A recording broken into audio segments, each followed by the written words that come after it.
د اصحابانو د ایمان د داستان پنځمه برخه.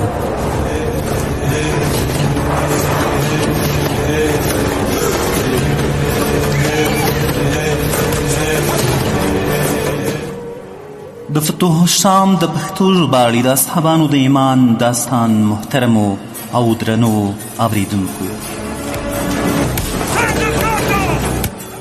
مسلمان ځوانان او د مسلمانې ټولنې ټول غړي په دې مکلف دي چې د ایمان، اسلام، رسالت، اصلي غوښتنې، اسلامي تاریخ او د مسلمانانو له تیر برم څخه ابتدایي ضروري معلومات او مسایل زده کړي. د اصحابانو د ایمان د داستان په اوریدلو سره به د صحابه کرامو رضی الله عنهم اجمعین ایمان، اسلام، سرښندنې دا هر څه په عملي ډګر کې واوري او وبګورئ چې د رسول الله صلی الله علیه وسلم رښتینی ملګري په څه ډول عملي کوي. د اصحابانو د ایمان داستان، لیکوال حضرت امام الواقر الواقری، ژباړن مولوی صدیق الله مشال، ویم کیسه جلال زاهد.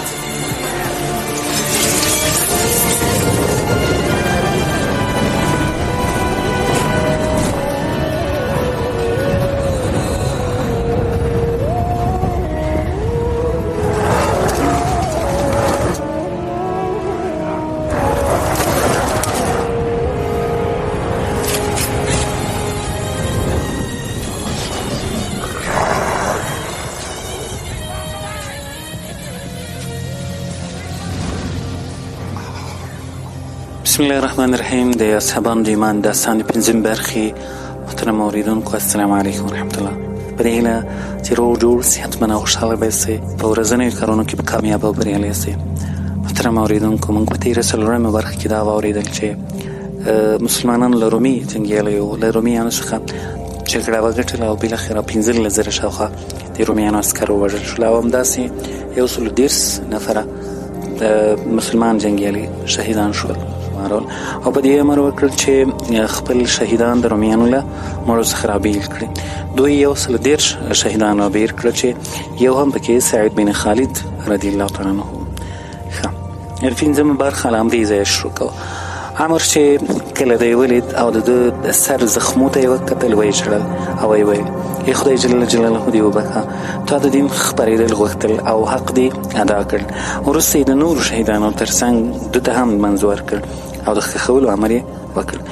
وروسته ملګرو ټول غنایم راټول کړل او هغه یې راغونډ کړل او د ابو عبیده رضی الله تعالی عنه ته داسې لیک ولیکه: بسم الله الرحمن الرحیم، د عمر بن عاص له لوري و امین الامت ته، اما بعد. د خدای جل جلاله له حمد او پر رسول الله صلی الله علیه وسلم له درود ویلو وروسته زه فلسطین ته ورسېدم. د رومیانو له یو لښکر سره چې عروبیس قمندان او 100,000 کسیز ترکیب شوی و مخامخ شوم. خدای جل جلاله موږ ته فتح را په برخه کړه او د دښمن 15,000 کسان سرتیري ووژل شول. فلسطین خدای جل جلاله زما په قمنده کې فتح کړ. د مسلمانانو له ډلې 130 مجاهدین شهیدان شول. نور که ته ما ته اړتیا لرې زه درځم. والسلام علیکم ورحمت الله. لیک یې ابو عمیر الدوسي ته ورکړ او امر یې ورته وکړ چې ابو عبیده ته یې وروړه. ابو عمیر په بیړه او ابو عبیده ته لیک په داسې حال کې ورساو چې نوموړی د شام په ځمکه کې میشت و. ابو عمیر چې کله ورسېد، ابو عبیده ورته وویل څه دې راوړي دي؟ ده ورته وویل ښه خبر مې راوړی او د عمر بن عاص رضی الله تعالی عنه لیک یې ورکړ او ورته ویې ویل د فتح زیری مې درته راوړی. ابو عبیده چې کله لیک ولوست، د شکر د سجدې تندی خدای جل جلاله ته پر ځمکه کېښود او وروسته یې ملګرو ته وویل پس مسلمانانو کې هم ځینې وخور کسان شهیدان شوي دي چې یو پکې سعید بن خالد دی. ابو عمیر وایي خالد د سعید پلار هم په دې وخت کې ناست و چې زوی په شهادت رسېدلی دی، نو په زوره یې وژړل چې د ژړا له کبله نور مسلمانان هم پر ژړا شول. له دې سره سم خالد خپل اس ته ورچابک شو چې پرې سپور او د فلسطین هغې سیمې ته ولاړ شي چې شهید شوی دی. تر څو د خپل زوی قبر وویني، ابو عبیده ورته وویل ته څنګه ځې او موږ پرېږدې؟ ده ورته ویل زه مې د خپل زوی قبر ګورم، زه هم له خدای جل جلاله امید لرم چې له ده سره مې وصل کړي. راوي وایي حضرت ابو عبیده بن جراح و عمر بن عاص ته یو لیک په داسې متن ولیکئ: بسم الله الرحمن الرحیم. ته هم د حضرت ابوبکر مامور او زه هم د مامور یم. که ابوبکر رضی الله تعالی عنه امر درته کړی وي چې مونږ ته راشئ نو راشه، او که دا امر درته کړی وي چې په فلسطین کې پاتې شه نو دلته پاتې شي. السلام علیکم ورحمت الله. او لکې سره ونغښتی. خالد بن سعید په لاس یې ورکړ. دی او ابو امیر دواړه را روان شول او د عمر بن عاص رضی الله تعالی لښکر ته تشریف راوړ، او په داسې حال کې لیک عمر ته وسپاره چې تر سترګو یې اوښکې بهېدلې. عمر ور ولاړ شو. حضرت خالد بن سعید یې په غېږ کې ونیو، روغبړ یې ورسره وکړ، په ډېر درنښت سره یې کېناوه. د زوی فاتحه یا عذر دا ورسره ملګرو ورته وکړ. وروسته خالد ناستو خلکو ته مخ ور واړو او ورته ویې ویل: ای خلکو، سعید خپله نیزه او توره د کفارو په وینو ښه اوبه کړه. هو، پوره میړانه یې وښوده او بې همتي نه ده کړې. د خدای جل جلاله د دین یې ښه پوره مرسته وکړه. ده ورته ویل: ما ته یې قبر راوښیه. دی د قبر په وړاندې ودرېد او ویې ویل: ای زویه، خدای جل جلاله دې زما صبر په برخه کې او له تا سره مې دی خدای جل جلاله اثر کړي. انا لله و انا الیه راجعون. قسم په خدای جل جلاله که خدای جل جلاله مات پر هر دښمن برای را کړ، ستا بدله به د زړه له تله واخلم، نور به ستا په اړه خدای جل جلاله ته صبر کوم. وروسته یې عمر بن عاص رضی الله تعالی عنه ته وویل: ما ته یو څه ملګري راکړه چې په دښمن پسې ولاړ شم، کیدای شي څه موقع راته پیدا شي او د خپل زوی بدله ورڅخه واخلم. عمر بن عاص رضی الله تعالی عنه ورته ویل: ای وروره، د رومیانو جنګ ستا په مخ کې دی، چې بل وخت ورسره مخامخ شي نو لاس مه ترې نیسه او زړه پرې یخ کړه. خو ده ونه منله او ویې ویل: هرومرو ورپسې ځم. خالد د تللو تیاری ونیو او دا یې وپیتله چې په یوازې توګه ورپسې ولاړ شي. خو د ده له تیارېدو سره وروسته د حمیر قبیلې 300 سپاره ځوانان هم ورسره ولاړل. دوی بشپړه ورځ مزل وکړ. د دوی زړه و چې نور د یوې وادي په خوله کې واړوي. سوارلۍ مړې او شپه په آرام تېره کړې.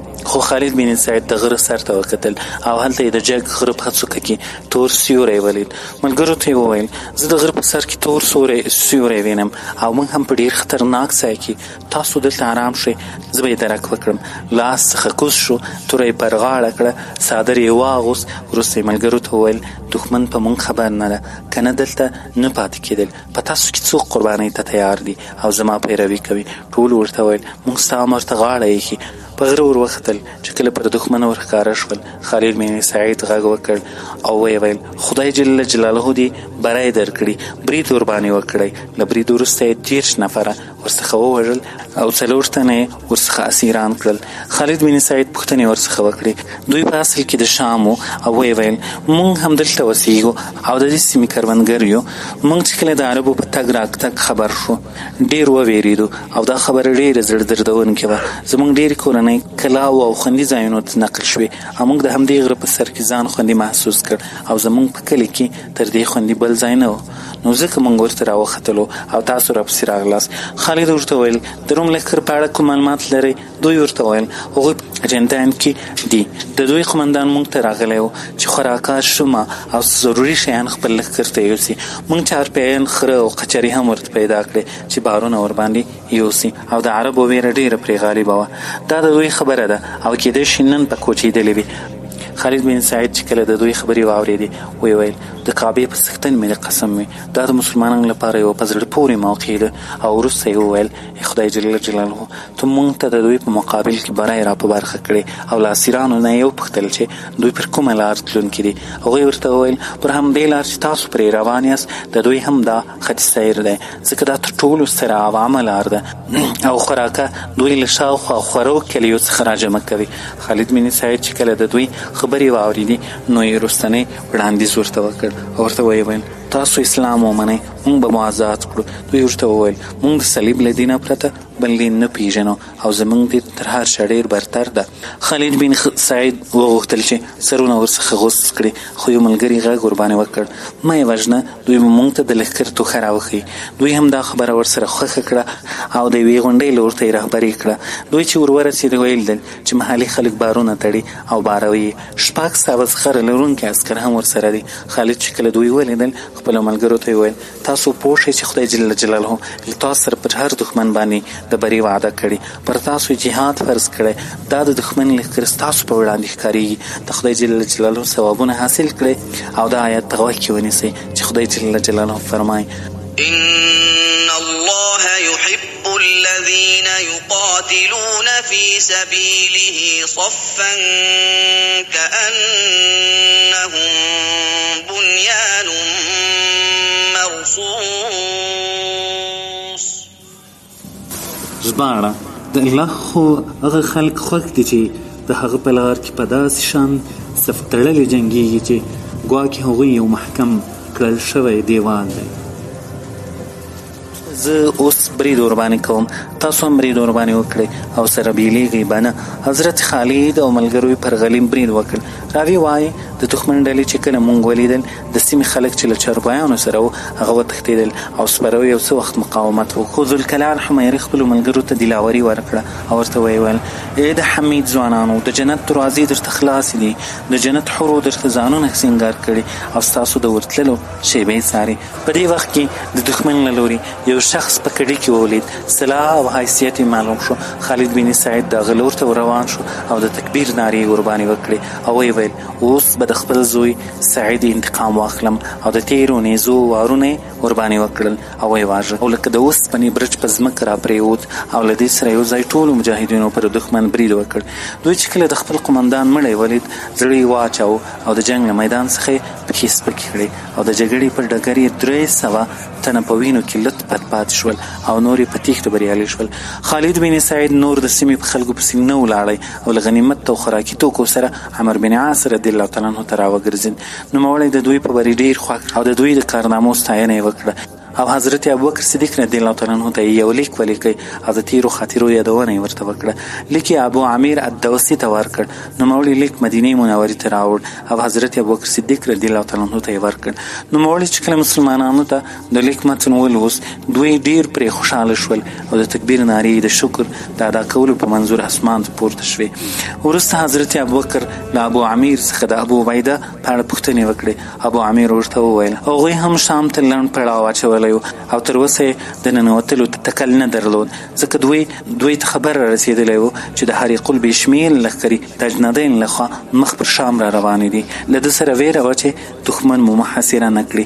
خالد بن ولید رضی الله تعالی عنه په شام کې ابوبکر رضی الله تعالی عنه چې کله د ابو عامر الدوسي خبرې واورېدې پوه شو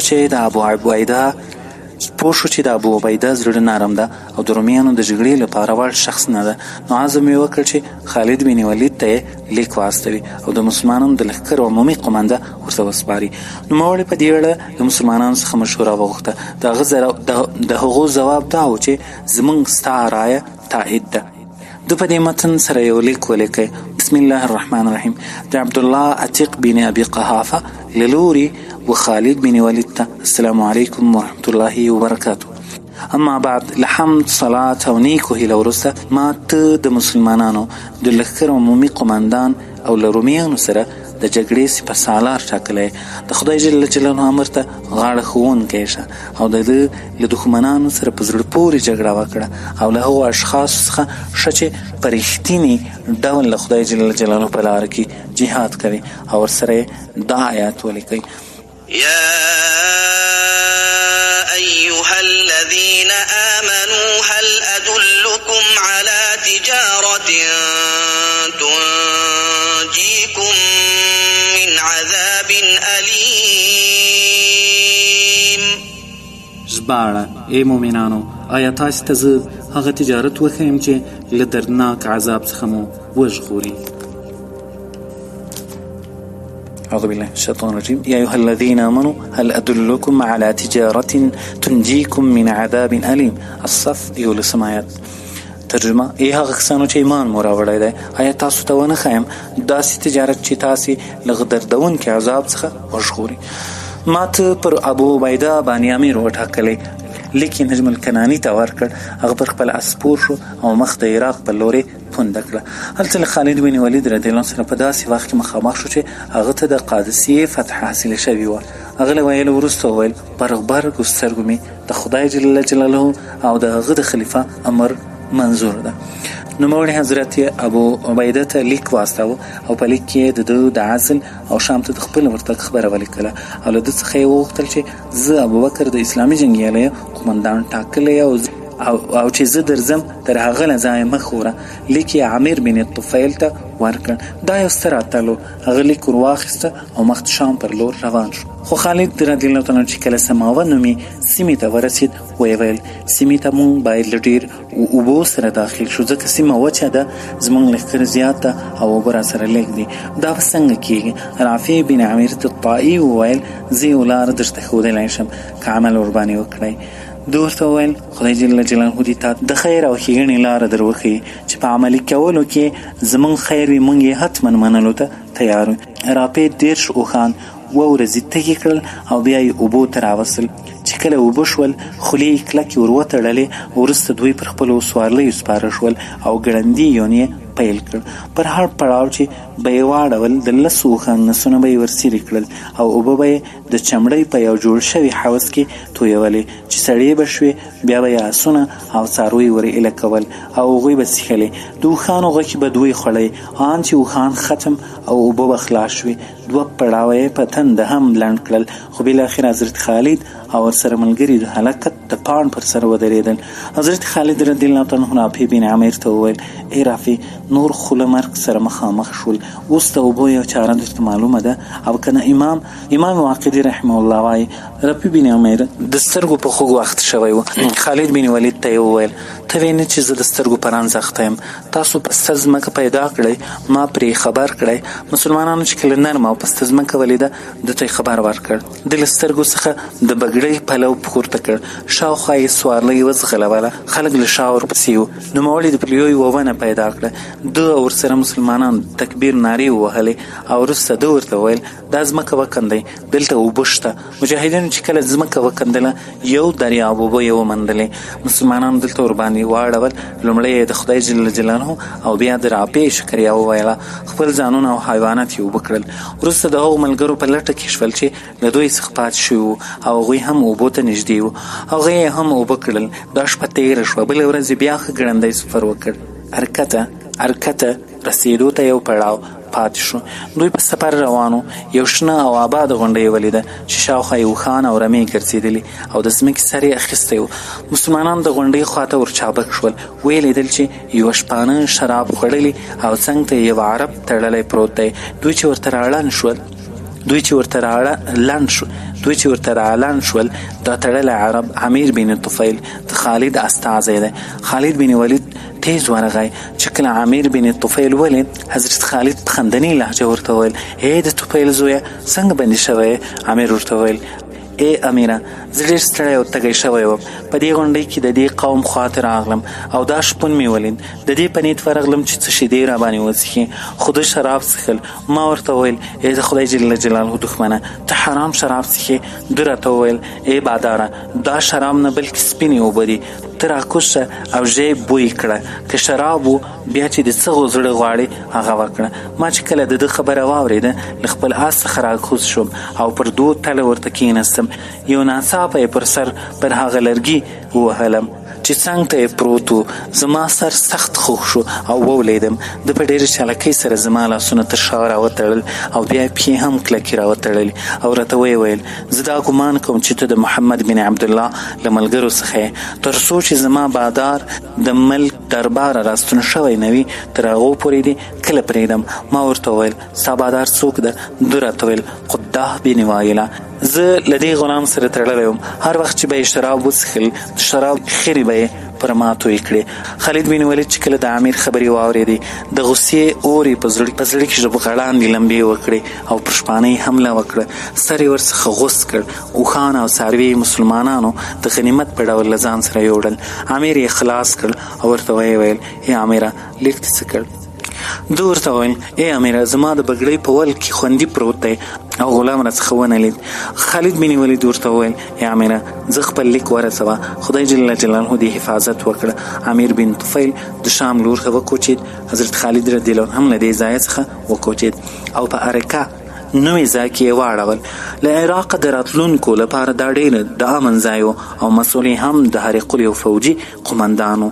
حضرت خالد بن ولید برید ورباندې وکړ او هر څه یې ورڅخه واخیستل، خو هستوګنو یې په یوه کلا کې پناه واخیسته چې هلته یو د رومي حکما او ستر حکیم هم اوسېدی چې د قدیمي کتابو ښه کافي علم ورسره و. دوی چې کله مسلمانان او د دوی لښکر ولید رنګ یې زیړ شو او ویې ویل زموږ د دین وړاندوینه ثابته شوه. دارکه اوسیدونکو ورته وویل دا څنګه؟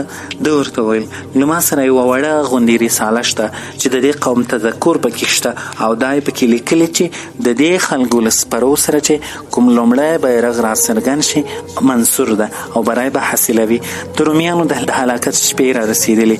ښکاري تاسو وګورئ که بیرغ تور او د امیر یې اوږده ږیره پلنې اوږې پراخ شکل او د عمارت وړتیا ورپکې برېښېده نو دا خامخا د دغه لښکر مشر ده چې د شام سیمه به د ده په لاس فتح کیږي. دوی چې ولیدل د خالد بن ولید په لاس کې هماغه بیرغ و کوم چې د دوی حکیم بیان کړی و. خلک رومي قمندان ته ورټول شول او ورته ویې ویل ته پوهېږې چې حکیم سمعان رښتیا خبرې کوي او نن یې داسې وویل کومې نښې چې ده راته وویلې هغه موږ په خپلو سترګو ولیدلې. زموږ خو دا رایه ده چې له عربي جنګیالیو سره روغه جوړه وکړو او خپل ځان او حریم له د بهای څخه وژغورو. قمندان چې کله د دوی خبرې واورېدې ورته ویې ویل ما ته سبا پورې وخت راکړئ تر څو زه فکر پکې ووهم. دوی ورڅخه ولاړل. قمندان د شپې په دې اړه فکر وکړ. نوموړی یو کارپو او هوښیار شخص و. له ځان سره یې وویل که د قوم مخالفت وکړم کیدای شي عربو ته مې ور وسپاري. عربیس له دومره ګڼ شمېر لښکر سره هم د دوی له لاسه ماتې وخوړه. تر سهاره به دې سوچونو کې ډوب و. سهار یې خپل قوم راوغوښت او ورته ویې ویل زه د هغه څه عملي کولو ته تیار یم چې تاسو اتفاق پرې کړی وي. دوی ورته ویل موږ دا خوښوو چې له عربو سره صلح وکړو. ده ورته وویل د اصحابانو د ایمان د داستان د پنځمې برخې محترمو اوریدونکو داستان په همدې ځای پای ته رسیږي. انشاءالله راتلونکې برخه به یې په شپږمه برخه کې واورو. تر بیا ښې چارې په الله مو سپارم. السلام علیکم ورحمة الله وبرکاته.